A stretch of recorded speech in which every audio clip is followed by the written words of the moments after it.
Hello, ladies and gentlemen. Welcome to another episode of Some Random. I almost forgot the name of the show. It's on the fucking screen.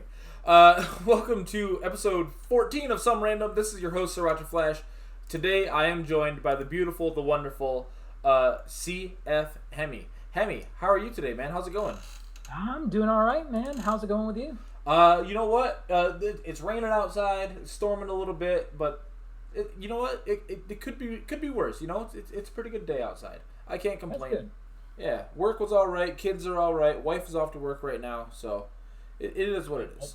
Happy family, happy life. That's all you can ask for, right? Absolutely, one of the most important things you can have. As long as the kids are all right and the wife is happy, then your life can't be better than that. Absolutely, I'm all about that life. Oh man. Well, at the top of the show, I started doing this for a little bit, and I have to get back into doing it. You know, everyone shuts off by the end of the show. They stop listening. So, at the beginning of the show, Hemi, promote yourself. Tell us where people can find you on the internet. Yeah, that's an awesome thing to do. So, I am CF Hemi pretty much everywhere all around.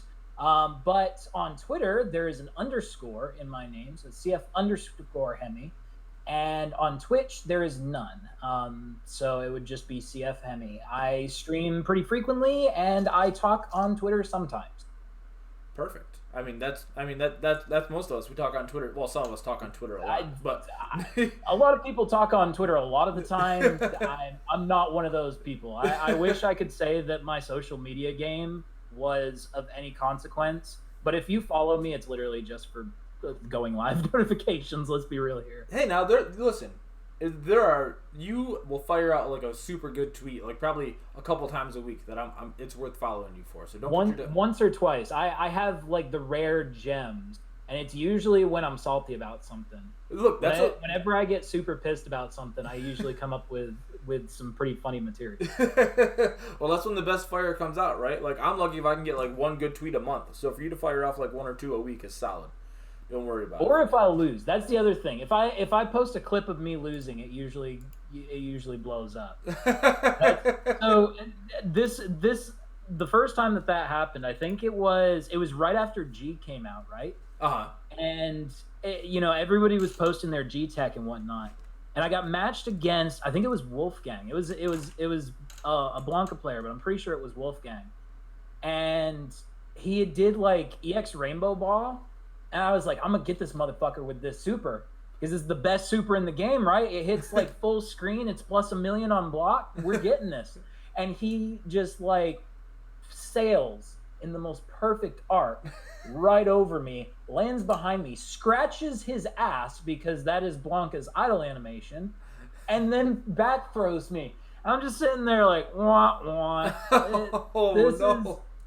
You had a full 3 seconds to completely reevaluate every decision that had led me to that point, and it got like 15,000 views or something like that to my couple hundred followers. Fuck!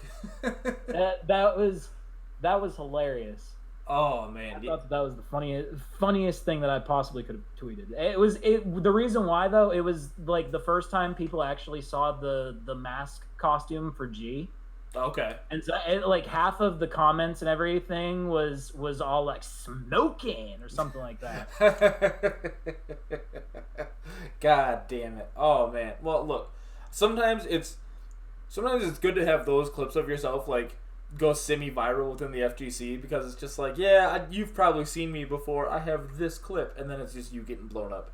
I know I have a few of those out there, and it made me feel very good. I mean, we're all human. We're all playing the same game. We all have to go through the same struggles to get better. And I'm a firm believer that if you can't laugh at yourself, then you're gonna have a hard time in this community. Oh yeah, absolutely. Because there's a lot of situations where you have a choice. You can either be super duper pissed because that is what you want to be, or you can just brush it off and laugh, and it makes the pain so much easier to bear. It really is. Like once you just digest, like it's part of the game. It could happen to anybody. Like once you like get rid of that thin veil of invincibility that you think you have, and you open yourself up to like being laughed at, like life is just so much easier. Exactly. And as a follow through on that story, that was the exact moment that I learned that G's super moves him forward. Like his super animation, as soon as he hits it, he actually moves forward on the stage. Oh no shit! This is news to me. It's the weirdest thing, and I don't know if like there's any other character that operates like that. But for Sirius, it actually does. Like if you're pressed up against the wall, it'll move him forward a little bit. Huh? No, I had like no idea. I think it's like half of one of those training square boxes. No joke. Like lab it out. I encourage anybody to seek answers for themselves, but it was the funniest thing, and I could have never figured it out. I would have never had the like mindset to figure it out, to ask that question, unless I had seen that situation. Well, listen, from the ashes rises a phoenix of information and data, and now we know. Holy shit! Yeah, I had no idea. Important, kids. Yeah, exactly. Learning's important. Learning is very important. It's the most important thing you can do in fighting games. Well, look, before we continue off on the rest of this shit, Hemi, introduce yourself to the world. Who the hell are you? Why the hell should I care about Hemi? So, my name is Chris. I go by Hemi, and I am first and foremost a live streamer on twitch.television. And I also compete in fighting games. I've played Street Fighter V basically since the game came out. Actually, I've played it since the beta. I think it was the third beta phase that I got in on. But I've played fighting games. So this is the common misconception. I came into the FGC with Street Fighter V, but I've played fighting games since I was like 5. Okay. I'm 21 years old. I'm or not 21. Jesus Christ, 26. I was gonna say, fucking A, Hemi, you lose 5 years since last time we talked? Dude, that's like that would be coffee every day, smoking like 6 packs a day if I look this old. Holy shit. But no, 26 years old. I've been playing since I was a very wee lad, and believe it or not, this is the first 2D fighting game that I really got into. Before that, it was all Soul Calibur. And a little Tekken here and there. I like Tekken 6 all right, but I was very much a Soul Calibur player and a Smash player for a very, very, very long time. And Street Fighter V changed that around, and now I play everything. Play all the games. And it's just a lot of fun. I have a lot of fun competing. I've been able to meet so many people and experience so many things because of fighting games, and it's just been an incredible experience. Yeah, fighting games are great for that. Since my induction of myself into the FGC, I've met so many people that I like that are even semi close to me that I was just like, holy shit, I had no idea. And I've learned so many things, and I've crossed so many into so many different cultures now because of fighting games. Like it's truly one of the best things that you can that you can get out of the community. It's really weird to see how being a part of the community and like the perspective that gives you, right? So one thing that I've seen so much about pardon the tangent, because we're about to delve into some territory here. No, that's all right. I'm all about tangents. So one of the things that I've seen like hugely, especially in our scene, in our local scene, but I've seen it all over the place, is you get guys that have been in the scene for a long time but lack that perspective, right? Maybe guys who didn't really do a lot of traveling outside their locals, or guys that didn't really have been around for a while but didn't really compete, I guess is the best way I could say it. Okay. And a lot of them kind of have this really crappy attitude towards newer players, to the point where in our scene, a lot of the newer players kind of get discouraged after a while, because older players will shoot down ideas, or I say older players. So let me elaborate on this before I go too much further. Okay. When I say OGs, and I'm going to be using that term from now on, I do not mean guys who have been in it, who have been competing, working their ass off in the scene since fucking most of us were babies. I don't mean the dudes that show up to their locals every week, every month, or go to majors and are actually putting in effort. I mean the dudes that used to play Super Turbo or Third Strike. That was the only game that they played, and ever since then, they have been pissing and moaning about the glory days. You know which ones? You know exactly what I'm talking about, because every scene has them. My favorite. The dudes kind of that people. will never touch a game outside of the one that they like. That I guess felt the best to them. We'll just say felt the best. Okay. So a lot of these guys I've seen, our scene has kind of like, we've got a decent mixture of people now, but when I first started in it, it was such a learning curve. If I didn't have the Smash players there, I would have like gone completely out. Yeah, FGC boomers. Upstairs in the chat. That'd be a good way to put it too. FGC boomers. So these guys would, every time that I would organize an event, they would come in fashionably late, and I noticed that they were mostly all Marvel players. I'm not naming names, but they know who they are. And they would come in fashionably late, and anytime that anybody had like an opinion about something, it'd just be like, "Oh, you're just new. You don't know how things have been done. You don't know how the FGC is." And like, I've been doing this for 4 years now. I've been in every facet of the FGC. I've traveled, gone to majors. I've organized tournaments, worked with the community on that level, and competing and all that. I can tell you for a fair bit of certain, I kind of know a few things. I'm not like super smart. I'm not gonna lie. I do play Ed. So automatically you have to give yourself like an IQ point spacer just with that piece of information there. But like, I'm a big fan of no perspective is wrong. And I think that when you have a lot of people in your scene that have that kind of attitude, like you're new, you haven't been around as long as I have, or you didn't experience X, Y, and Z. So your perspective is not as important, or not as just not as important, not as valuable. Right. And that is such a huge barrier to get past if you're trying to get into the community. Yeah. Because you're trying to learn, you're trying to make decisions, and learning to make decisions is such a huge part of learning fighting games. So, basically being told, "No, you're wrong. You're stupid. You should quit at character select." I've been told since the day I started playing that I needed to quit at character select. Man, because I played Ken in the beta. Okay. And Ken in the beta was ass. and I thought he was the shit. Right. Because Well, I didn't know him. Character you gravitate towards. That's fucking Exactly. Well, I played Ken in 4. I played Ken in 3. I played Ken in fucking Marvel 2. I played Ken everywhere. Okay. So I mean, obviously that was my go-to because he was comfy and safe, and I knew that I was gonna be able to do stuff with him. Right.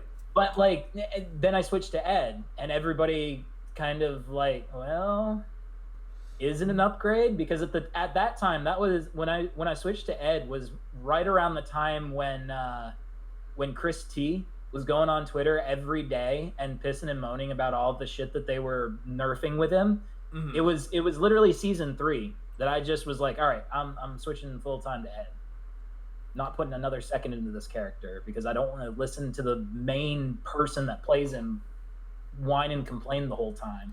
Right. Yeah, I remember the what was it, the Ken strike or something like that. Oh yeah, that lasted like a whole week. Yeah, like, listen, Chris T does a lot of things, but that dude fucking complains more than anyone I know, and it's so true. His weird shit that he posts just like grates my fucking nerves. I mean, I take everything he says with a grain of salt. Like, it takes a lot to actually offend me and piss me off. But like, there's sometimes when you have to take a look at yourself objectively and say, am I just complaining to complain? Right. Like, is there actual solid reasoning for me? Because if that was the only character he could play, if there was a circumstance that that was just the cards he was dealt, then yeah, I get it. But this is a game, man. Yeah. This is from the moment we put the game, not even at character select, from the moment we put the game disc into the system or boot up Steam or whatever you do, every choice from there on out is our own. If you're playing a character that you don't think is functional, because that's what his complaints were, is that the combos kept dropping and all that good stuff. If you're playing a character, oh, I'm sorry. No, you're good. You're good. We just had a little drop there, but you're all right. All right. If you're playing a character, oh, I'm getting like really loud feedback. Oh, listen, the system really doesn't want you to finish your thoughts. That's what it is. All right, cool. Hey, we're back to normal. If you're playing a character that you don't think is functional, move on. Right. Like, if that character does not give you confidence to play, it's not worth it, because you're going to be sitting there questioning every decision that you make from there on out. Like, if you can't be confident at character select, then I mean, find a way to be. That's why I play Ed, because even though I know the character is not great, like in the overall scope of Street Fighter V, I feel like I am decent with the character. I feel like I'm comfortable with the character, the way he moves, the way he acts, his tool set. And so to me, switching would seem silly, because I'm going to switch and it's going to take me a fairly decent amount of time to get to the point where I'm comfortable with that character.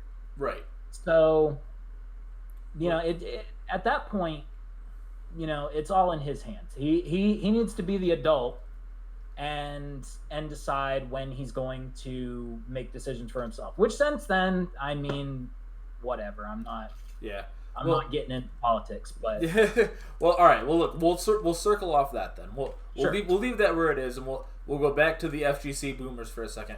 Yeah, I know there are people in scenes that, you know, that they treat the new game as if it's trash. Blah, this is trash. Should have fucking been playing back in here. You can't do a one-frame link. Fucking trash. Blah blah blah. Like, I'm sure they're dehydrated from jerking themselves off so much. Like, I'm sure they're in danger of needing fluids from fucking just ejaculating themselves with telling themselves how great they were. But here's the thing. Sometimes the voice that you hear coming out of your own mouth, that's just such pure music. And I think that those guys have learned to play that music like nobody else. And, like, I get it, you know. There are definitely, like, times where, like, I think Soul Calibur 4 is the best Soul Calibur. But that's because that's the one I played the most. I played the shit out of 2, I played the shit out of 3, but 4, I grinded out more than any other Soul Calibur. Even more than 6, which I still play a lot to this day.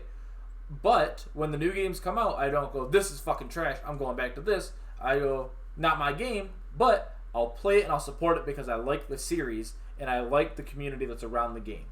If you don't like the community that's around the game, or you don't like the game, that's fine, you don't have to support it. But there's no reason to downplay the game.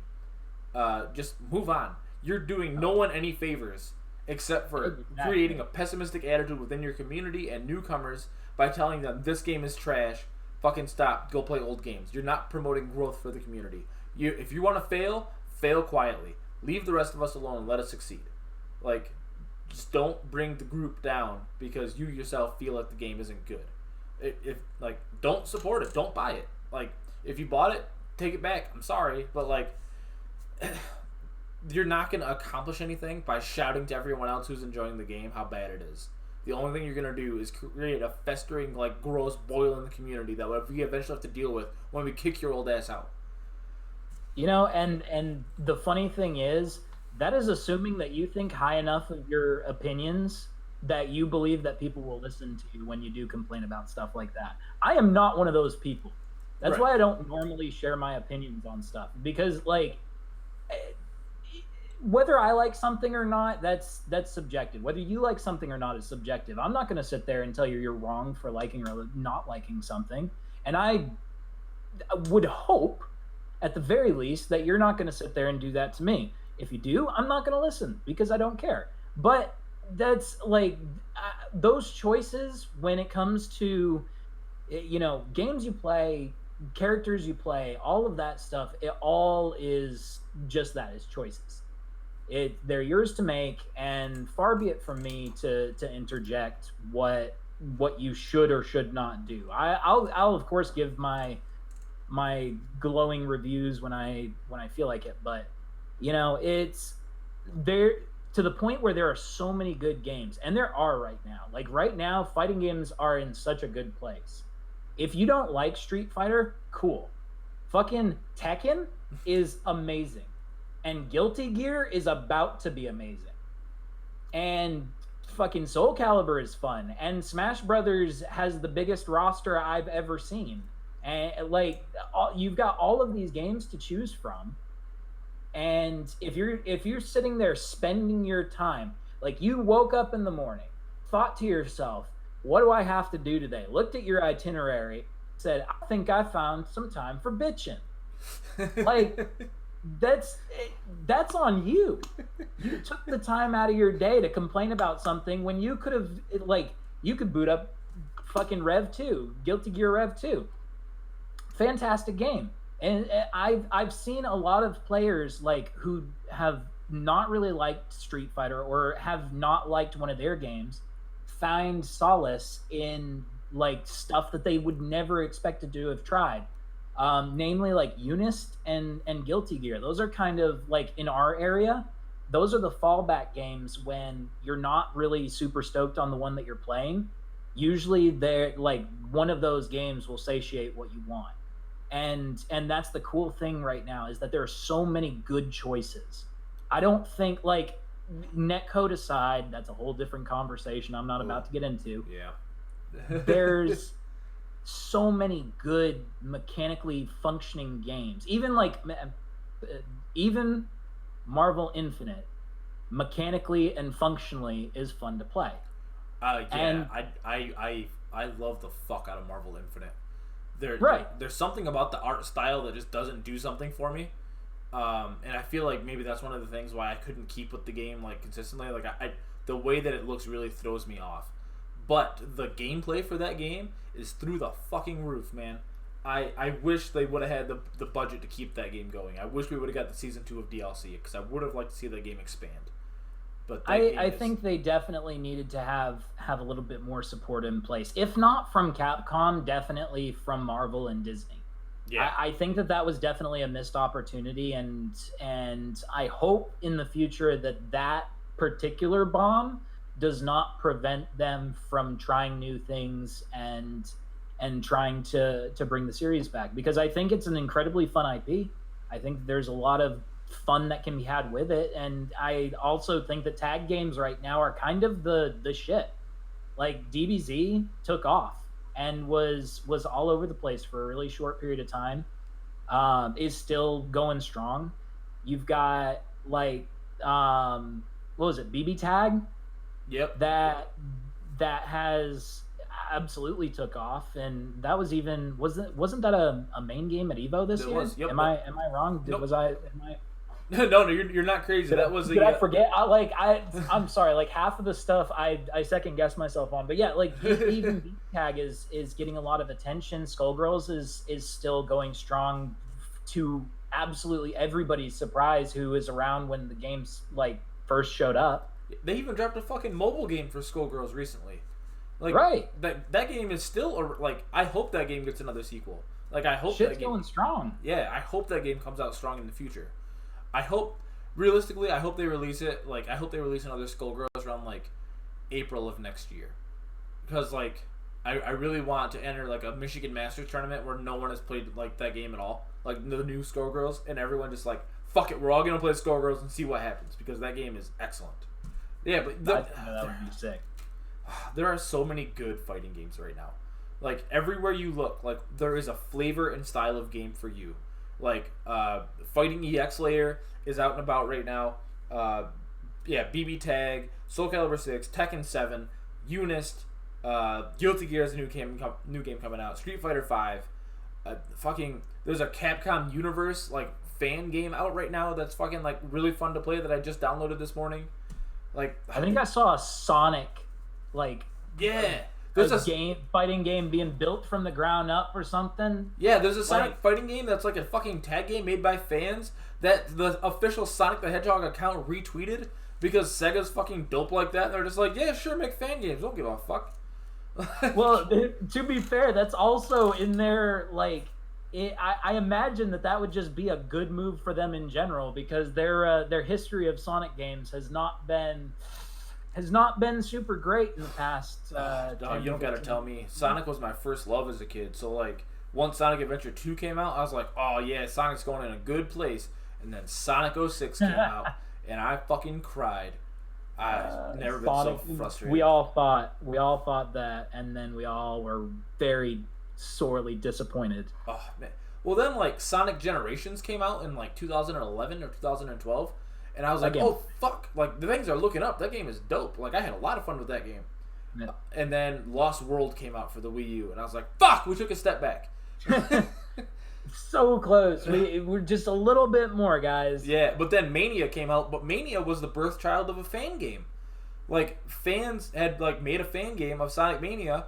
Sega saw it. They hired those guys that made the fan game, and those dudes made Sonic Mania. And fucking Sonic Mania is the best Sonic game I've played since 3. Like, fuck, it's so good. I missed out on it. You're actually the second person in the past like week that's told me I need to pick that game up. Oh man, yeah. I should say that has given me a reason to pick that game up because. Oh man, yeah. If you want to play a Sonic game, especially if you want to play on stream or something, Sonic Mania is absolutely the way to go. The boss fights in that game, the different layers of levels and like different like level archetypes they have in that game, and all the different characters you can play, and the mini games. Oh fuck! Then the soundtrack is so good. Hot damn! That is a masterpiece Sonic game. Speaking of godlike soundtracks, ooh, right, baby, hit me. So they finally put in some Undertale music in Smash Brothers, and that game has very like. If you want to talk about soundtracks, that game's got to have like the buffest soundtrack. Full stop. Like. Hundreds, thousands, even possibly at this point. I don't know how many songs they got in there. It is ridiculous how many songs they've crammed into that game. It's stupid, and they got the guy who like did the Undertale soundtrack to do the music for it. Like, to do that on there. I think that's neat. Like that shows a real respect for that guy's IP. It's like Todd something, is it? Yeah, Tom's fuck. My daughter would know. I should ask her, but I don't want to fucking call her out here. But Toby Fox. Fox. Yeah. Thank you, Obsidiaries. I appreciate it. Fox. God, look at us, fucking old boomer asses sitting here trying to remember this dude's name. That Megalovania song. I fucking love that song. There's something about that song that is so fucking like just perfect and great. I love that song. I've never played Undertale. I've played it a couple times. Like I've not beaten it, but I've played it on occasion just because like friends have been like, you got to try this game out. I've been meaning to like that's on a backlist of things that I need to go back and play because what I've played of it I really liked. I like the sort of RPG elements that they've got there, the conversational stuff. Right. It's all super interesting, and the story is really good too. But I'm like an old cranky ass because like I played the shit out of Earthbound when I was a kid. Like I had my box copy of Earthbound with like the scratch and sniff like strategy guide magazine from back in the day. And like once I was old enough to like understand emulators and ROMs, I got like the English translation of Mother 3 and I played through that. So then Undertale came around and I was like, this looks fucking excellent. This is the like Earthbound sequel that I've wanted forever since Mother 3. And then I played like maybe 5 minutes of it, and I was like, this seems like fun. I'll pick it up later. Sat on my laptop for like 6 months, never touched it. And then my daughter started playing it, and then she got fucking super into it. And then the community for Undertale exploded. And then the community for Undertale got so fucking obnoxious. I went, I hate this game. I'm never gonna fucking play it. It's just that was the same thing that happened with me. Well, at least the community part. Like I saw all of the posts that were being made, and I saw all of the people like going wild over it. I was like, this can't be that good. I guarantee fucking that this is not going to be that good because there's no way. there's no way you could hype something up this much and it be that good. And then I played it and I was like, all right, I get it. Yeah. No, like, I totally understand, like, the love and shit behind it. But seeing every, like, Smash Brothers post on Twitter flooded with Sans, and then after the Sans skin got announced, and, like, everyone's like, oh, I'm so excited for Terry. But, like, these motherfuckers are like, but what about Sans? What about Sans? Yeah, we get it. Like, Sans got a skin in the game. Like, fucking settle down. That's the funny thing. He didn't. More people were excited about the fucking song than they were about the actual character being in the game. Because Me Gunner, who plays Me Gunner? Nobody. Right. That's who. Yeah, exactly. But fucking Megalovania, that is my jam. Yeah. And like it was. I listened to the mix that they had there, and I actually got like compelled to learn to play it on bass because it's just such a good song. That whole soundtrack is ridiculously good. That and what was it? Bloodstained. Yeah, that's the other one that has a super good soundtrack. Yeah, Bloodstained soundtrack is fucking dope. Was it Ito? Or Ito? Damn it, Obsidiaries. Who made Bloodstained? The guy that made Castlevania. It's either Ito or Ego. But he has a fucking ear for composing too. And that's for damn sure. Like the Castlevania games all have fantastic soundtracks as well. Yeah, that's man. That's like long standing, and that's like as far as video game music, I kind of keep everything Castlevania like top tier. I mean, not as top tier as Megaman X, but pretty damn top tier. Oh man. Well, listen. Fucking Koji Igarashi. God damn it, I was completely wrong. Who the hell's Ito? I'm wrong about something. Producer Koji. Yeah, it is Koji Igarashi. I'm an idiot. Don't listen. Oh no, it is Iga. He goes by Iga. Yeah, that's his last name. Haha. Listen. Close enough. Yeah, close enough. Close enough to the point where as I was yelling, a moth just like flew into the side of my face to tell me to shut up about this dude's name. That was awful. I think Super Castlevania 4 is probably my favorite of the soundtracks. That one is fucking excellent. The first time that you hear Simon's theme in that first level, just like to this day gives me chills. But I heard you say Mega Man X, and I'll tell you right now, that X soundtrack, one of the greatest of all time. Oh, absolutely, undoubtedly. I have played music for fucking how long? 15 years. 15 years.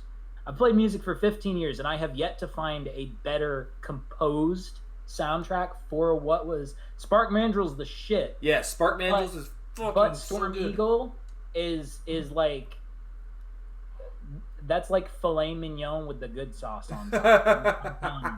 I'm talking like grade A5 Wagyu. We're talking the best cut. That's Storm Eagle. When that first guitar lick hits, the da-da-da-da-da-da, oh yeah, it's over. It's over. I'm done. Fuck. I'm already like I'm gonna need 5 minutes off this speed run just so that I can enjoy this song. Yeah, Storm Eagles is great. Fucking Boomer Clangers is excellent. Spark Mandrill's is really so good fucking good. Armadillo. Armadillo. I always fucking get that one wrong.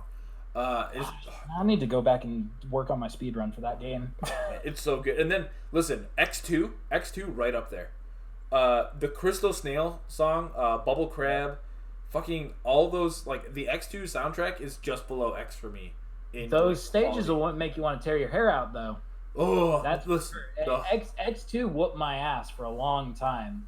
Let me tell you, like as far as like difficult games are concerned, I can say with confidence that I'm pretty good learning games and like figuring out how to get through them. Yeah, I think anybody who plays fighting games competitively can kind of make that claim for themselves.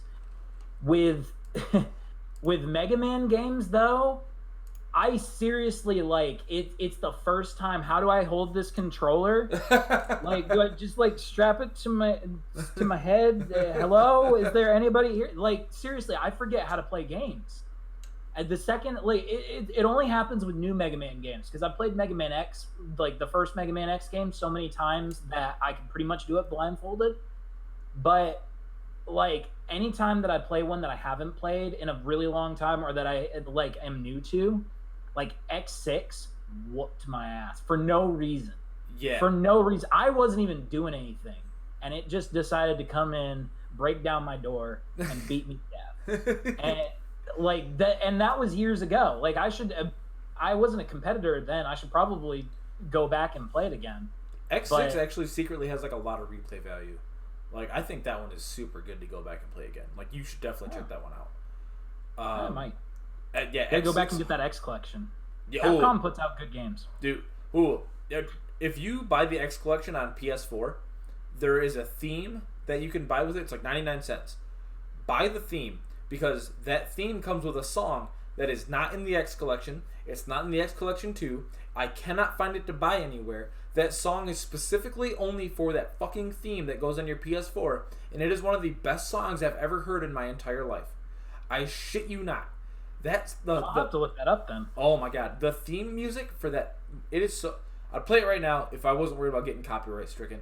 But that theme is so fucking good. It makes me crazy how good it is, and I cannot find it anywhere. If anyone ever finds the Megaman X theme for the PS4, like it's like the X Anniversary Collection theme, like please send me a link so I can buy it. I will pay at least $3 for that song. It's oh my god. I'm literally gonna search it on YouTube as soon as we're done with this because I need to hear it. It is. I need to hear anything X related music wise. I think has got to be God tier. Oh, it is. It's so absolutely good. It is. It's so chill, and it's like the best song to turn on your PS4 and hear. God, it's so good. Oh, that's what I was gonna say. Before I fucking go on to this, X6, great, hard as fuck. I've played X1 and X2 probably more times than I can count. I think X2 is my favorite of all the Mega Man games. I think X2 is by far my favorite one. Went and played X3 for the first time as an adult. I think I was like 22 or 23. That game is the hardest fucking game I've ever played in my entire life. X3 is so fucking hard, and they don't explain shit to you because it's Super Nintendo days. They're just like, have fun, fucker. Like, here it is, do stuff. Like, you know, like you find the X capsules in the first two games. They give you armor upgrades and shit like that, and you come across this big green, looks like an armor upgrade, and I'm standing there like pressing up, pressing down, like shooting at it, and nothing's happening. And I didn't realize till later on that there are special tanks in the levels that you have to find, like a sub tank, and they give you access to different ride armors when you find those fucking stations. Ride armors. And it like sucks so bad. Yeah, there's a frog one and a fucking diving one and like the regular like armor. Oh my god, there's so much to that fucking game. It's so hard. The ride armors in that game were like the devs seriously took a look at the second Mega Man game or the second X game and said, how can we make this significantly more of a pain in the ass, but simultaneously make our bosses a joke? Yeah. Oh, 100%. Like how can we make ball-bustingly hard levels, but make the bosses a complete non-issue? Yeah. Oh, Toxic Seahorse. That was how X3 came in. Yeah, that's fucking true. Oh my god, yeah. Toxic Seahorse and the lot of those bosses can all suck my ass. I'll never play Mega Man X3 again until like next week when I'm like, man, I really should play X3 again. That's the way it goes. That's the cycle. I was about to say, have you played Castlevania 3? Oh hell yeah, I played Castlevania 3. That shit will make you like swear off video games. I'm not even joking. I didn't realize there were branching paths in that game until I was like probably my 10th time playing through the fucking thing. And then finally I didn't fall down one of the pits and die because I just assumed like there's no way to get past this. It's impossible. You have to fall down one of these fucking pits and you go to the sewer level. Then I made it past it and found out there are more levels that I've never played before. And I was just like, I don't understand what I've been missing out on. Like, what the fuck? That game's so hard. That was Rondo of Blood for me. Ooh. Like the first time that I went through Rondo of Blood, and I got to the end, and it was like, what the hell is this? Like, why does it go forward and then up and then all that? What the hell is that? And then they're like, oh, there's like 4 other levels that you didn't do. I was like, are you shitting me? Really? This is how life is, huh? all right, I guess we're going to do the rest of them, and then they all beat my ass too. But like finding Oh, hey, Panda Smasher's raiding the stream. Thank you very much, Panda Smasher. Thank you. Yeah, thanks for stopping by, guys. Yeah, thank you. This is the disclaimer at like 40 minutes in where I say, hey, everyone listening on iTunes, Spotify, SoundCloud, and everywhere else that you can get your wonderful podcast. We are a Twitch stream. We stream live on twitch.tv/TheRogerFlash. So occasionally you'll hear those little bits where someone raids, where they follow, anything like that. So if you hear those noises, you're like, what the fuck was that? Now you know. And generally we'll call them out. So there's that. Yeah, but anyway, sorry. Back to Castlevania. Yeah. But like, yeah, when you're playing Castlevania 3, you pretty much have, right, or else, or a la carte because he's got the bat. Yeah. But anything that makes those platforming sections less of a pain in the ass, because Grant's got the better movement, but his attacks are like horribly, disgustingly, stupidly bad. But Alucard's kind of the way to go, but when you turn into a bat, you take hella damage. Yeah. So. Oh yeah. It was the first Castlevania game to really make me think, but then going back to Rondo of Blood, like those finding the maidens just completely changed how you approach that game, and it was when I realized like that's how you got the best ending, or I should say the different endings, because all the endings in Rondo of Blood sucked. Which was weird, right? Like, how are you gonna have like your quote unquote bad ending be the best ending, where at least somebody survived? Yeah. Like your neutral and good ending are both of them you die. So it was like trying to find all the maidens and do all the shit. I actually didn't end up doing that part of it until it got re-released, I think, on the PSP. Okay. Shit. I think the 2.5D version that they had on that, I can't remember what it was. It was like, it wasn't Chronicles. I'll tell you. Give me 1 second. It might have been Chronicles, but yeah. Anyway, sorry. Go on. Chronicles, I think, was the PlayStation 1 version. Oh, I think that was a remake of 1, or I don't know. I might be talking out of my. So take everything I say with a grain of salt. Nah, that's okay. Listen, that's what we do around here. It's fine. But anyways, yeah, those games super hard. Yeah. That was the point I was trying to drive home. Yeah, no, Castlevania Forever, super fucking hard. I seem to have this natural ability because I'm sitting here, and every time I do these podcasts, when I look to my right, I have my collection of games is sitting directly across from me. And as I said, Megaman X3 is the hardest game I ever played, and as we're talking about Castlevania, I look over and I see fucking Ghouls and Goblins for the NES. Jesus Christ. That game, that's the fucking one. That game is harder than anything I've ever played. And this fucking spoiler alert for anyone that's never played fucking Ghouls and Goblins on the NES. Or Ghosts and Goblins, whatever. Yeah, Ghosts and Goblins. Ghouls and Goblins is the Sega Genesis. When you get to the end of that game, when fucking 7-year-old exasperated Jose got to the end of that game, and I finally fucking beat it, I was so excited. They go, guess what, fucko? Now beat the entire game in reverse because you're only halfway through. Yeah, no, I was but a man when I first played Ghosts and Goblins, and yeah, I can safely say I've never beat that game, and I have no desire to. No, I've only ever gotten to the halfway point where they make you start over. I haven't even got. I think I got 5th level. I think I got 4 or 5 levels in, and said, "This is stupid.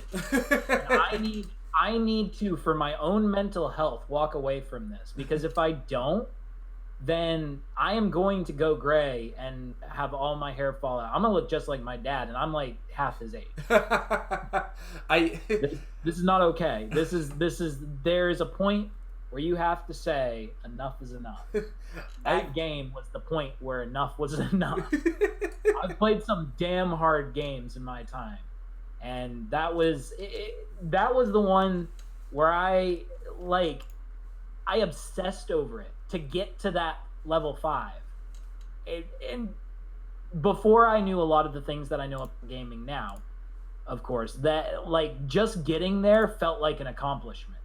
But it was not so much of an accomplishment that I looked at the next two levels, and then at that point in time, I knew that there was the reverse path. So, like, I looked at what was left of the game, just kind of nope, not for me, thanks. Nah, I am good. I'm set. I will say I have beaten Super Ghosts and Goblins on the Super Nintendo. That is by far a way better fucking game. Give this man a fucking medal, because I haven't done that either. Oh man, that one that's at least like a better, well-made game that controls like fucking better. So that one like is beatable. Ghosts and Goblins on the NES is a great game. Fucking trash. No one play that game. It's not worth your time. It's not worth the headache that you're gonna get from that game. There's so many better options out there. Absolutely. When I say play every game, that's not what's in there. Oh my god. Taking it back to fighting games. Did you saw the thing where Street Fighter is now an Olympic sport? Yes. I mean, not really, but yes. Yeah. So. Is this it? Like, I don't think Overwatch isn't in the Olympics. I mean, Rocket League is, but Street Fighter though. Yeah. Oh, it's Street Fighter, and the reason that they gave is so beautiful because they just came out and they were like, it's the easiest to digest and understand. It provides the best like viewer feedback, and they're right. They're fucking right. Absolutely. Just stay out of the Capcom Fighters Twitch chat. You'll be fine. Yeah. Exactly. Well, yeah. Fucking please do. But they're right. Like, finally, like, a major entity is like, fighting games are great because it's so easy to tell what's happening on screen and you have a clear winner and loser and you're not lost. Because there are so many times when you're watching an Overwatch or League of Legends or anything like professional competitive stream and you go, I don't know what the fuck is happening. Like, there's way too much to keep track of, like, going back and forth across, like, 10 to 12 different players that you're like, I have no idea what's happening. Like, as a viewer, it sucks, honestly. Especially Overwatch League. Praise them for what they're doing, but Jesus Christ, is it hard to keep an eye on what is exactly happening. You gotta know your shit. If you're watching Overwatch League, like, you have to know what you're doing with that, because you will get lost so quick. I had to learn that the hard way. But like with Street Fighter, so fighting games in general, I think, like, just from watching other esports and how they handle commentary, I think fighting games, like, our commentators are more used to simplifying fighting game terms. Yes. And I think that the best commentators are the ones who do that most consistently in a way that makes it easy to grasp. Right? So, like, when you hear guys like Eris start shouting out and saying, like, random phrases that make no sense, like, in the context of a fighting game, but then you think, okay, so this is how that attack, like, behaves, and like how hitbox, hurtbox work. This is how that attack is presented on the screen. It's so much easier to, like, I like you said, digest. It's so much easier to take in that knowledge and internalize it in a way that it, like, even somebody who's not used to video game terms or fighting game terms would be able to just kind of would at least be able to enjoy it. Right. And now we finally have it, like, for a lot of viewers, hopefully. I would say with Olympics, it's probably going to be a lot of viewers. I would hope that kind of an event, just literally on the face of it, would be able to draw enough attention and enough of an audience. Like, that's gonna put, first of all, esports in general on the map, but that's really gonna set Street Fighter up way better going forward. Yes. You know, Tekken's been doing a lot of great stuff with their Pro Tour. They've been doing a lot of great stuff with the way that they've handled their events and the tournaments involved. And I think that Street Fighter and Capcom in general have really been able to look at that and say, okay, I need to step my... That's necessary. It's necessary to keep our community engaged. It's necessary for the longevity of our game to provide this support and draw this attention in this way, nurture the esports scene, because that's what this is going to be moving forward. And I think that that's kind of a power play move. That's big.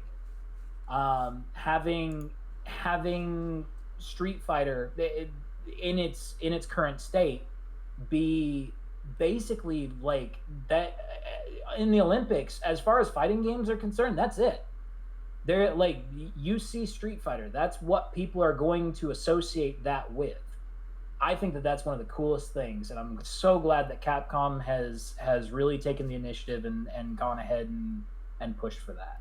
Yeah, I think it's awesome. I saw that they're allowing 4 competitors from 12 different countries to represent. So I don't know if it's going to be a team battle yet, or how they're going to do that. But that would be sick. There is a $500,000 prize pool split between Rocket League and Street Fighter V. So I think there's a $250,000 prize pool for Street Fighter V. That was comparable to like Season 1 Capcom Cup numbers. Yeah. That's like that. I haven't seen a prize pool that big for Street Fighter in a long ass time. Yeah, and that's for all the people. Like, I literally saw a tweet earlier saying that doesn't that seem kind of low? Are you fucking mental? What? Like, these people are gonna give me ridiculous. A fucking aneurysm. You have to. There has got to be something not clicking in your brain for that to seem like not a lot of money in the grand scheme, in the scope. Right. Of like where we are currently in esports, where fighting games and specifically Street Fighter V stands, to see that number and think, well, that doesn't look right. Like, come on, that's way better than I think a lot of us would deserve at this point. I think we're working hard. I think we're absolutely working hard, but there's you gotta think that your events need to be on that level viewership wise. You need to have that level of infrastructure to have that money involved. Right. And I genuinely hope that with this being a possibility, with this being on the table, this is going to prompt other developers to start upping their game. So now, where do you go from here? All the fighting games are going to be in the Olympics, or you're going to have a whole esports division, or you're going to, from here, I want to see that build up, and I want to see Street Fighter and fighting games kind of at the focus. I would love that. And I think that for the competitive environment that the Olympics nurtures, I think that that's great. I think fighting games really would have a good place there. Yeah, going forward, I hope Street Fighter V is the stepping stone, like you said, in opening the door for so many games. I'm super excited to see Yipes and Tasty Steve and like Ultra David and all those guys doing commentary at the Olympics. Like, that would be amazing. I'm actually super excited because all of those guys that have put that level of time and knowledge towards Street Fighter in commentary, like, that's really going to be such an amazing experience for them as well as the players that are able, like, what'd you say, four different countries, or 12 different countries, 4 representatives. Yeah, four. That's a lot of representation, and I think that's going to be a really awesome experience for everybody. I'm genuinely excited for it. I will watch the Olympics for the first time ever. I mean, with that, Capcom has positioned themselves extremely well from a viewership standpoint. We have Street Fighter League USA, we have the Street Fighter League Japan, we have the current CPT with events, it seems like every weekend. Now we have the Olympics, and on top of that, at Capcom Cup this year, we have Street Fighter League Japan versus Street Fighter League USA. I think as a global brand, they're really expanding well, and I hope that they can reach the casual market that they're hoping to grasp onto.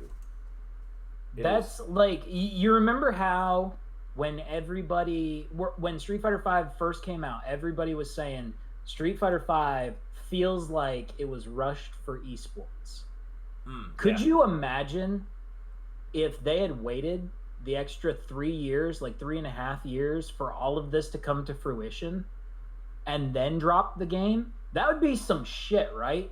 Like, this huge game, big, like 34, 30, there's 34 characters in the game, right? 38, I think now. 38 now. Oh yeah, because we've got new season. Yeah, the 3 new characters in Kage. Yep. Yeah. So 38 characters, great. I would say good user interface, good not good netcode. Yeah. Fix the netcode, please, God. But just a decent experience, a good variety of characters, a really solid esports support. And I think that this was kind of the direction that they were wanting to head from the beginning. If they could have done all of that at launch, we would be on fucking top right now. Like, dicking down every other game in the entire community with how ahead of our time that we are. Sadly, that didn't happen. Yeah, it had a really rocky start. It felt like there were... I don't want to say there were features missing, because for me... but, you know, again, this goes back to... no, there were. There were definitely features missing, because now we've got those features. Like, when the game came out, it was incomplete. That full stop there. They dropped it early, and that... I mean, at this point, that doesn't matter, because now the game is... It's where it should be. It's where it should have been when it came out. Yeah, and the community is way farther ahead. Right. I've talked about this before, but I really believe that Season 4 of Street Fighter V is the best season of the game. I think it's the most well-balanced. I think it's the most fun. And I'm really excited to see what 5 brings. It's definitely the most I have ever felt the need to talk about the game. And in a good way. Because last year, I didn't want anything to do with Street Fighter for a good long while. And that sucks, because a lot of people kind of had that same attitude. Season 3 hurt a lot of people for the game. Season 2 hurt a lot of people for the game too. But between the two, it was a struggle. And I'm glad that we got to this point, because Season 4 is fun. I have fun playing I play Ed, and I have fun playing the game. Could you imagine having fun playing a game where everybody talks down to you just because of the character you play? I shouldn't say everybody. Where most people talk down to you because of the character you play. Only Siths speaking absolutes.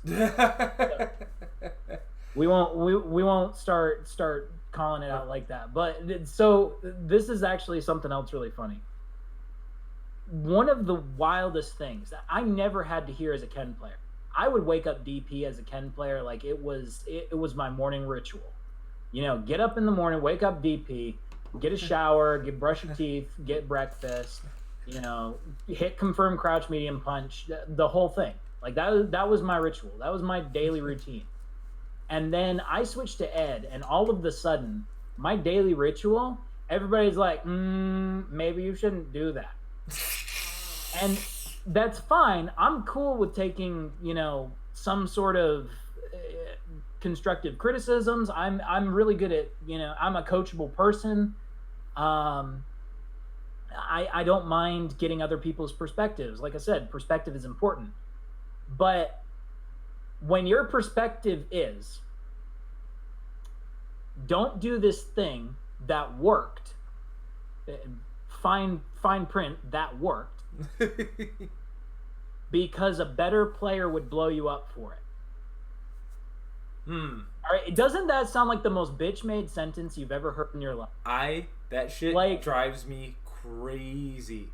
Daigo Umehara has a... Play Ed, and that will be all you hear. I played a set a couple weeks ago, and I'm not naming names, but we ran a 1st to 10. I won the set 10-7. It was a close set, and for the first like 6 or 7 games, I absolutely fucking stomped on this dude, and it was very one-sided. Like, the games were kind of close, but the matches were not. Like, I would win 2 or 3, and then he would win 1. And then I would win a couple more, 1. And it was because, like, I was using EX Upper very well. Yeah. And it was landing. It was just, like, it was finding its mark every time. And then when it stopped working, he started making a little bit of a comeback. Mm-hmm. Right? So, you know, it took me a game or two to realize what was happening. And then the next couple games were a lot closer. Once he shut that out, it was a lot closer. Mm-hmm. But the only piece of advice that I was given was literally that. It said, I know that I got hit by this, but don't do it because a better player would have blown you up for it. First of all, dude, I would have sent you into loser's bracket twice, 3 times even, before you would have caught on that I knew what I was doing. But if that's your only, like, piece of advice for me, I think you might not know the matchup. Woo! I think you might not know the matchup, and I've actually told that to people. Like that has been one of my tweets, and it was also something that I've had to say to multiple people, because with Ed, his EX Upper is all about risk reward, right? Right. It's about knowing what you get from that, because you get 2 dashes in, you get meaty pressure, you get you know, decent damage. It's not a great reversal option because the 8-frame startup, but the invincibility makes it usable in situations that a lot of other reverse kind of fall flat, right? Right. So when, like, one of the things that I hear a lot as well is, oh, good job mashing that. First of all, I never mash. These are fucking timed and precision DPs, motherfucker. Okay, that's a lie too. I very rarely actually mash EXDP. Like, I've got to be in some fucking Bison +3, +1, +3, +1 pressure to actually consider just randomly hitting that button to get them off.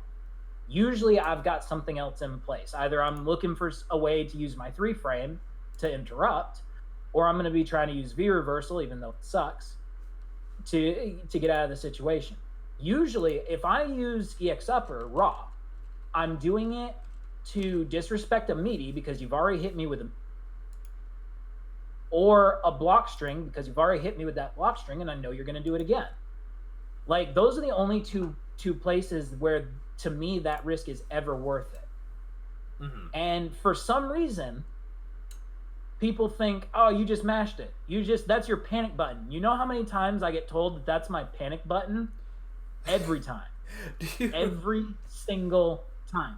And that's not a panic button, because if that was a panic button, I would lose a lot more than I do. Oh, absolutely. Listen, these motherfuckers will sit there and mash their 3-framer going, why are you hitting your panic button? Okay, see, that's the thing, though. So here's the other thing.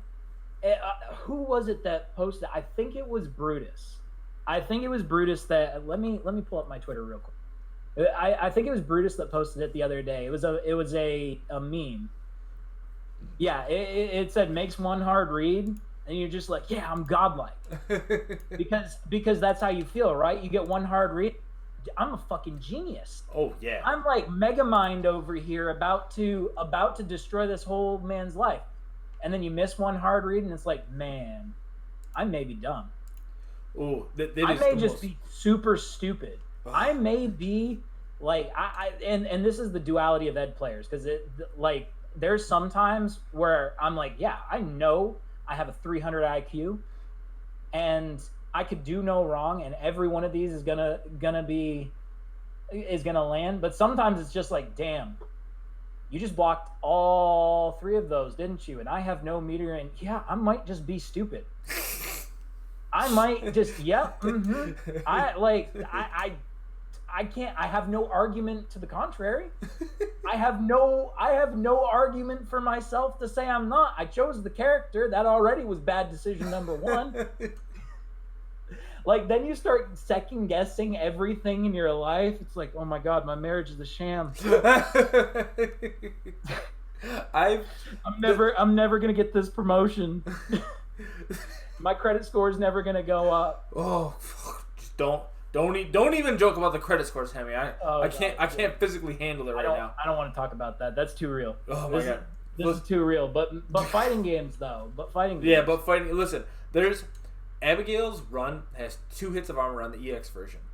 So if I see an Ed and I know they're just kind of waiting, I'll do a raw EX run because I know they're trying to break through the armor with the EX upper, hoping that like they'll catch me pressing a button and break the armor, or they just don't know how many hits of armor it has. And it happens, shit happens against all characters.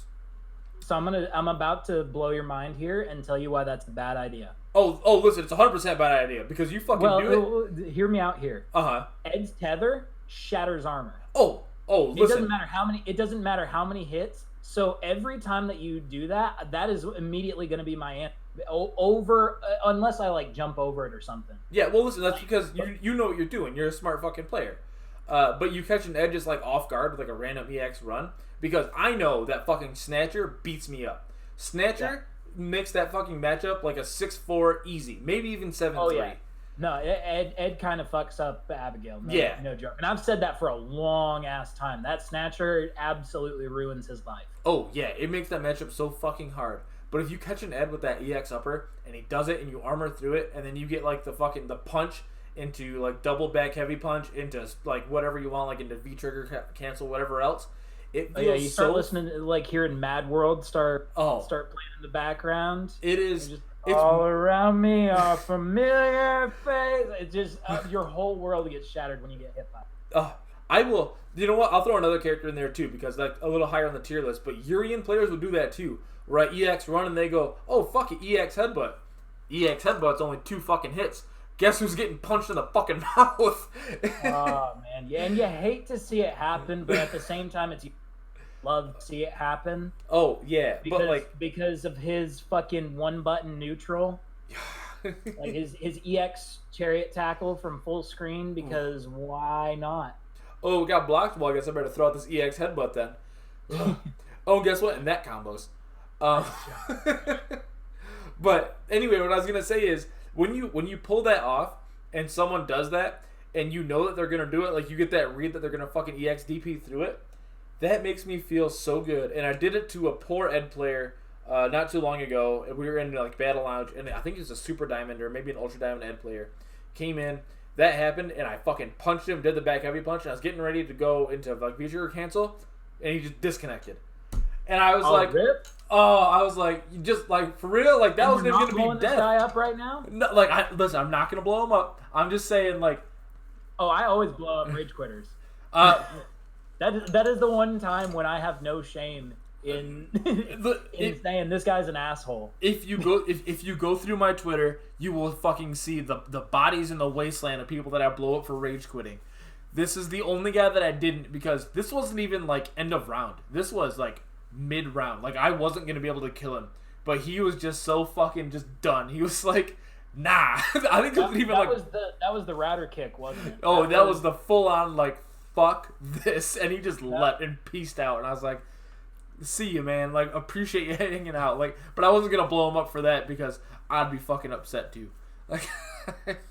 God, that's the ultimate self-validation right there, right? like a lot of people, I've seen these rage quit clips, right? Where people get pissed off because they're playing the super intense set and then their opponent rage quits. That is like fucking nourishment for me. Dude, that is what keeps me playing this game because I know like points don't matter at that point. Right. I won that in such a way that is like they're gonna go to bed tonight and like still be thinking this motherfucker hit me with what? Oh, listen, that's why when I post those clips, I share names. So that way if they ever like look their name up on Twitter, they're gonna see it. Like I want them to know. I have no shame in adding people. Yeah, it is. There's this guy. Listen, I'll call him out right now. Psycho Josh in the Abigail Discord, and he is multiple times that he hates the Abigail mirror. Which for me, that's the most fun mirror in the game. That is full unga bunga. Like that is there is a whole like maybe 100 IQ points shared, and it is beautiful, gorgeous. I love it. Which is still 100 more than the Ed mirror. But but I ran into Josh on ranked, and I beat him. And as I went, like, he fucking rage quit, and we've communicated with each other before, like, in the Discord, and he rage quit. And I fucking took that clip, and I posted it on Twitter, and I went into the Abigail Discord, and I was like, Josh, what the fuck? Like, I called him out, like, hard. And he has the balls to go, I don't know what you mean. My cat knocked my router off my fucking shelf. The rage and anger that I had, I was just like... The cat knocked the router off. Damn. Oh, like the ultimate he OS. He couldn't even blame his ISP. He had to blame his... What kind of dude blames his cat? Oh, well, I was just like, oh, Josh, you son of a bitch. So I made it a point where if I ever see him in ranked again, I want to get like a quadruple perfect on him. Like Josh, I know you're trying, and bless that dude because he's actually a good dude. Like, he fucking tries and he works his ass off and he learns a lot. But so help me God, if I run across you and ranked again, I'll make sure you never want to play that matchup. I'll make you switch to Honda. Like, I'm fucking... That's the best. I love the energy there. That's what rage quitting does to me. Like, anytime I see it, I'm like, all right. If I start seeing people rage quit, because people hate to lose to Ed. This is like pure facts. Of all of the characters online that you hate to lose to, people hate to lose to Urian because he just does stuff. People hate to lose to any like V-Trigger comeback character, like Karen or Cammy or anybody that basically can just pop V-Trigger, touch you twice, and you're done. Yeah. People hate to lose there, and they fucking hate to lose to Ed because they know better. They know better, and they know better. Like there is no excuse to lose to Ed. There are so many better characters in the game with better buttons and better tools. Like, Ed is such a manageable thing. I mean, unless you rely on armor. Like, he kind of fucks up Abigail. I'm not gonna lie. Oh, he definitely fucks up Abigail. But like, and if you have Birdie, you have no excuse because that matchup's 8-2. If you're a Birdie player and you lose to me, I'm sorry. But you might suck worse than me. So, like... the amount of times that I've gotten crush countered from trying to delay tech Ed and he hits me with that fucking stand roundhouse, that right there sends my fucking blood through the roof. That's the move right there. Like, that's the one. When I get hit by that thing, I'm just in my head going, this roundhouse is buff, man. Especially where from certain ranges, it's safe and you get V-trigger activation and it's great. I love it. That is... every time I get hit with that move, I die a little bit more inside. But you know what? I never get hit by that move. Like, I never get hit by that move when an Ed player is like playing wild and just throwing that shit out. I get hit by it when it's calculated, and that's why I feel worse because I know I got fucking baited into throw teching or pressing a button at the wrong time, and I get fucking hit, and I go, God damn it! Like, of course. That's super bad. That's like That's like if you go for a meaty throw and you get hit by EX, kind of the same feeling because it's like, yeah, I took a little bit more of a risk than I should, and it like for me. So here's the thing, and I think that most Ed players can kind of agree with this. I don't use EX upper every match. I honestly don't, especially not raw. Like, I'll use it for extra damage and combos and whatnot, but I very rarely will find myself in the position where I want to do that. And it's only when I know that the opponent is going to get hit by it. So like, I'll go 3 or 4 matches and I won't see myself use it once, but when I do, I will always hit it more than once in a round. That is like undeniable facts. I have not seen a round where I hit EX upper that I did not do it once more at some point or another. And you get that confidence in you. You start feeling yourself, and you're like, all right. It's a mental game at that point because you have to think if it's successful once, then they've got to be thinking, okay, he will do it. Right. He is willing to turn his Yomi meter straight up to 11. But at the same time, if you get blocked, sometimes there's like, well, he won't block it again, will he? And that's I'm here to say, go with your gut. because if you don't think he'll block it again, maybe he won't. Listen, I I also have had 3 EXDPs blocked in a row, so maybe my advice is the best to take in that scenario.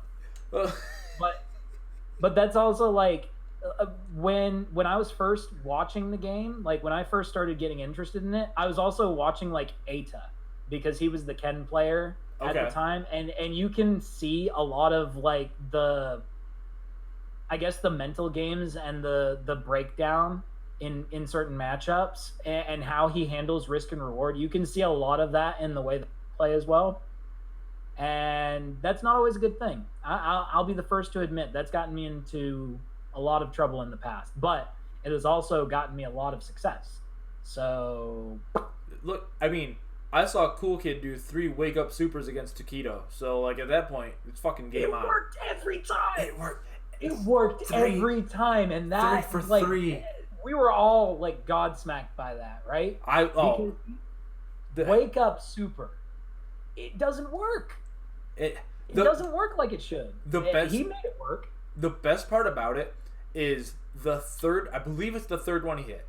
I could be wrong. It might have been the second one, but I'm very sure it's the third one. The third one he hit wasn't even with reversal timing.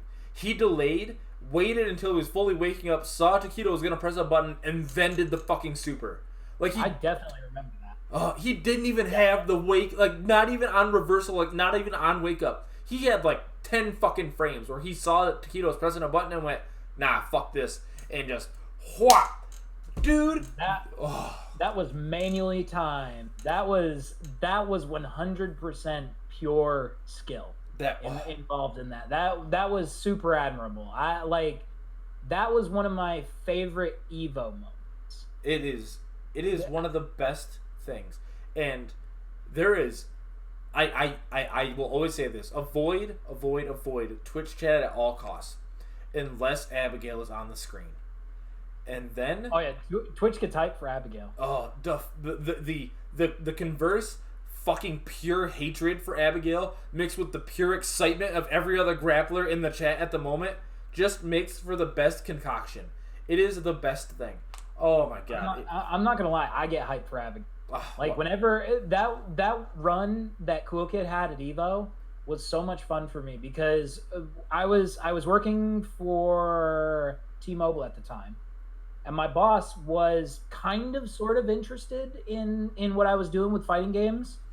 He was a good friend of mine, and so like whenever something like that was happening, I would watch it at work because I had nothing else to do, and we would end up watching it, and he ended up like learning a lot of those players through watching Evo with me that weekend. We actually ended up like I had a bunch of people over. We did a watch party at the house, made some food. It was all great.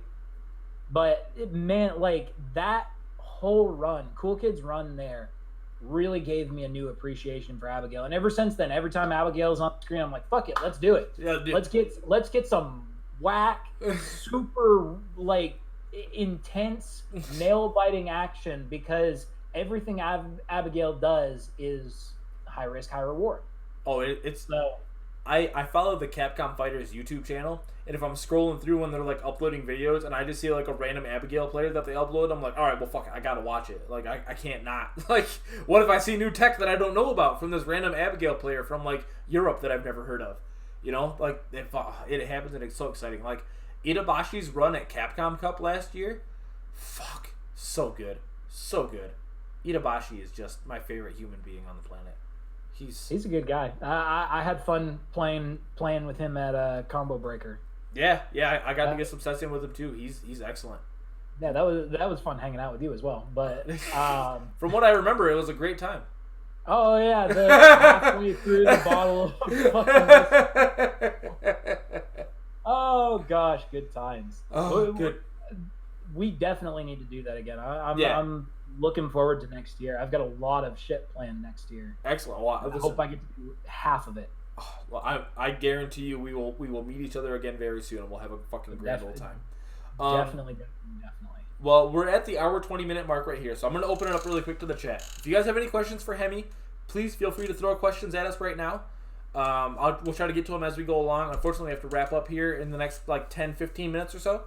That being said, Hemi, question for you while we wait for questions to come in if anyone has any. Sure. What is something that's on your mind lately that you feel like you need to get out, you want to talk about, whether it be about the community, fighting games, frozen lasagna? What's something right now that you want to talk about, you want to get off your chest? This is your platform to talk about it. This is my platform.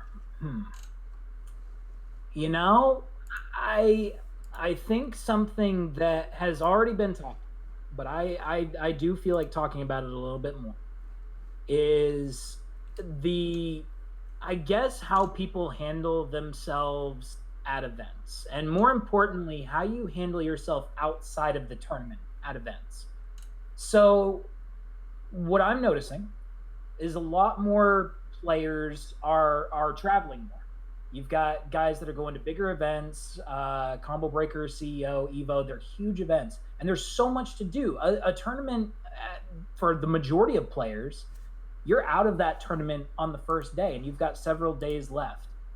And one thing that, of course, we all heard all the shit that ended up happening at Evo, at other, all of the sexual harassment, all of that stuff.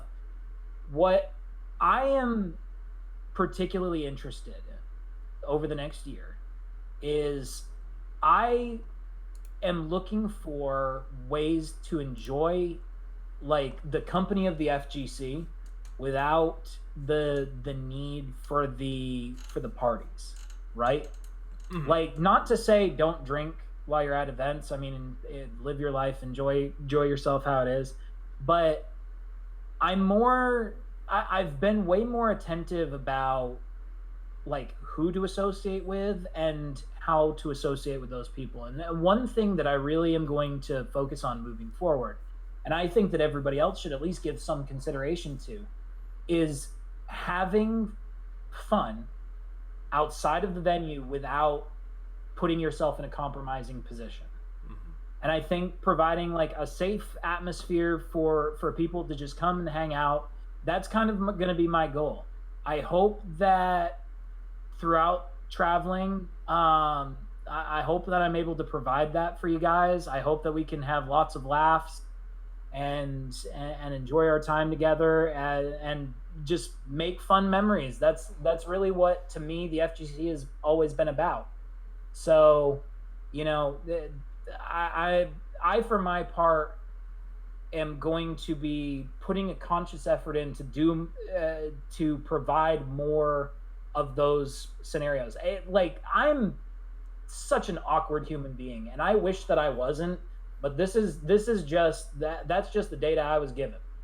That is just the hardwiring I am. So I hope that in the future that we'll be able to have lots of good weekends, more posts about memories and less about he said, she said bullshit and whatever else ends up coming with that. I think that the FGC deserves to be remembered in such a way by itself, by the community, by the players.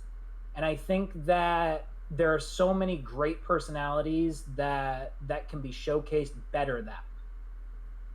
So I guess that's it. I think I'm off my soapbox for now. Don't fucking touch people that don't want to be touched. That's okay. That's I've said that on Twitter 100 times since fucking Evo. Don't do it. Just don't do it. It's not hard. It's really not hard. I got a wife and kids that I'm trying to bring into this shit. Don't touch people that you are not allowed to touch. Yeah. Just don't. Just don't do it. Keep your hands to yourself. Yeah. Please, for the love of God, keep your fucking hands to yourself. I've been, in the past, when I was a much younger man, I've been very drunk. I've been very compromised physically. I'll say I've been very intoxicated. Never in my life have I been so drunk that I started molesting someone because I just needed to get that shit out.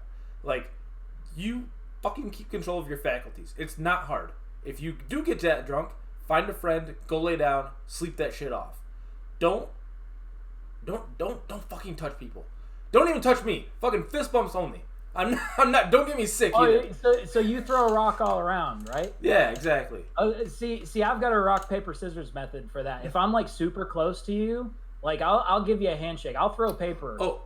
If we're real close. If you're like stank nasty and smell like you haven't showered in a week, I'll like peace out. Throw scissors and do not get any closer to me. Okay. But like the throwing rock though, that's your safe bet. See, because you don't have to worry about germs. But at the same time, it's like, yeah, I'm cool with you. All right. I should backtrack a second and say it's not rock all around, because like you and my friends and everyone, full hugs. Absolutely. Full hugs, like maybe even a kiss on the cheek for like you and Joe. But like full hugs. But like definitely strangers, like weirded out by that. Definitely strangers, like it's definitely like a fist bump, like much appreciated, like is what it is. But like after like the smallpox outbreak at Evo this last year, like no thanks. Shit, was that a thing? Yeah, 100% that was a thing. I believe it was either it was smallpox or polio. One of the awful ones that we eradicated, and people decided something like that, something super contagious, probably. Yeah, there was an outbreak in Las Vegas, and it happened to be at Evo as well. So I guess my thing I'm going to say is vaccinate your kids and wash your fucking hands. Jesus. Yeah, that too. Also good advice. Yeah. But on the topic of like having stuff outside the FGC to do, like I think that's a great idea.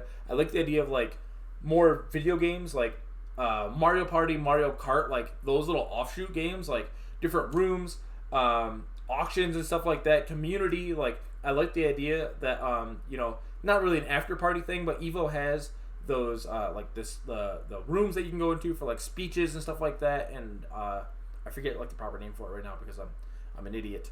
But like the women of the panels. There we go, panels. Good Lord, I know words. Like the women of the FGC panel, I feel like that was super important. But I feel like having events for people to go to, or like having like a big meetup, or my idea, and it seems to be that Crack Fiend is taking off with it too, or Combo Fiend, sorry, is that cookouts. Oh my God, FGC cookouts are the best thing in the world. FGC cookouts need to be a thing. Like this, no joke. Like I know some people have been talking. There's been some rumblings around about some good fucking cooks in the FGC. I'm all about that. Oh, listen, like, I'm bringing some chili. The next time when I'm at an event and there's like a cookout, bringing chili, 100%. Oh yeah. I can't. That's what we should do at Combo Breaker. If Combo Breaker moves to Minnesota, which there are talks that it will, if they move to Minneapolis, we need to organize a big chili cook-off in Minneapolis. Like that's the FGC event I want to be a part of. I don't have a good chili recipe, but I'm all about it. I'll cook fucking steaks, and we will be in this. See, I was thinking about that. I was thinking about like karaoke.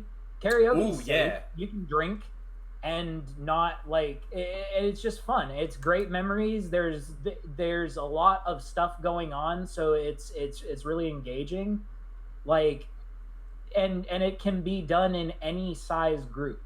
So like if you've just got a couple people that you're super cool with, and those are the only people that you're comfortable hanging out with, cool, absolutely, find whoever you're comfortable with, do fun shit. Or if you've got like a gigantic group, like I've seen these salty suites get up to like 20 or 30 people in one fucking room. Ridiculous, by the way. I would never. But like even these big rooms full of people, you can still do fun shit and have a good time that's not competitive related. By the way, have also you had mentioned like other games like Mario Party. I had come up with the idea. I don't know if somebody else may have come up with it first, but we need to do Mario Party money matches. And I feel like that's a great idea, but also a terrible idea. I feel like that's terrible. I think I'd have better luck just throwing my money in a slot machine, because I don't know if I'd be able to do it. If we did, what I'm more worried about is all the Marvel 2 cats coming out and just like stabbing people. Like, when you get money involved, things get super dicey real quick. Oh, bitch, you want to steal that star again? Shing. Old boy with a cigarette tucked behind his ear. He's got some words for you. If we did like the dual mini games from Mario Party 2 that were like 1v1 and not RNG based, and they're like pure skill, like press the A button like as soon as go flashes on the screen, all about it. Line me up for those all day. If you're asking me to throw $20 down on like a full map Mario Party, just take my $20. Yeah, like a roll, like, and I will say this: only an Ed player would come up with an idea like a. Because we roll the dice every time we step on the stage. Let's be real here. Oh my gosh! Is this going to be a birdie player? Maybe. Hemi, I have to. Shaper Stories in the chat. Shaper Stories, Brett Bayonne, wonderful, wonderful man. We love him very much around here. He's very, very good people. The next time he's streaming and he has a lounge open, I need to get a hold of you and have you bring your Ed in and play, because I feel like your Ed will be a very good test for Brett, and I feel like he would have a good time with your Ed. Sweet, I'm about it. We'll get it going. Listen, this is the only time that I'm gonna fully acknowledge and say nice things about Brett on the podcast. We only shill certain channels here, all right? Absolutely. Well, I owe Brett a lot. He taught me everything I know, so everything I have. You're not an asshole, Brett. Stop it. I mean, if you are, I am. So no. Brett is one of the nicest human beings on the planet, and like I said, he's taught me everything I know. So I only say nice things about him. But 100%, you should bring your Ed around the next time he has a stream going and a lobby going, because he's super, super smart, dude's super good, and I'll stop blowing him at this point because I already give him too many compliments as it is. But at this point, I think this is where we can say, this has been the end of the show. I think we're gonna call it here. Hemi, Chris, you wonderful, beautiful man. You've been excellent. Thank you very much, man. Thank you very much for having me on. I've enjoyed every minute of it. Yeah, this has been a wonderful trip. I'm happy we got to hit all the things we did. I'm happy that Street Fighter V is at the Olympics next year. I'm happy that I got to talk to an Ed main and you didn't like punch your keyboard. You didn't psycho up or your monitor. That you saw. Let's be real here. This desk is on its last leg. One more EX upper and it's over. Oh man! One more birdie that goes through my fireballs or hits me from half screen with headbutt because I decided to hit a button. That's it. It's over. Nah, just parry the can. I don't understand. What's the problem with the matchup? Can't you just parry the can? Can't you just armor through it? What armor? I am sad, poor boy with no armor to help. Oh man! All right. Well, Hemi, again, if people want to find you on the internet, where can they find you? Yep, I'm on Twitter at CF_Hemi, and I am on Twitch at CF Hemi, no underscore. I stream most days on weeks that I stream. Usually my real life schedule kind of dictates how much I can stream, but I try to get a lot out there. Right now I'm actually playing through Pokemon Crystal because Street Fighter is stressful. And yeah, that's the best place to find me. Perfect. Well, if you want to find me, Sriracha Flash, in case you didn't already know, you can find me on Twitch, Twitter, Instagram, StubHub.com, and the Soul Calibur 6 Wikipedia page at Sriracha Flash. Oh, I forgot where I was going with that. Anyway, Sriracha Flash all over the place. If you want to find me, you want to talk to me, hit me up. If you want to be on the show, hit me up. I would love to have any and all of you that are listening to this right now to be on the show. This podcast is open to anyone and everyone. I know I've said this before and I've kind of talked about it, but I want to put this out at the end of the episodes now. If you want to be on the show, hit me up. I would love to talk to you. I don't care if you have 1 follower. I don't care if you have 1 million followers. I just want to hear from you. I want to expand the knowledge of the FGC to everyone else. So with that being said, thank you all for joining us. This has been Sriracha Flash. This has been Some Random, and this has been our wonderful guest, Hemi, and we will see you all on the other side. Y'all have a good night now. Have a good night, guys.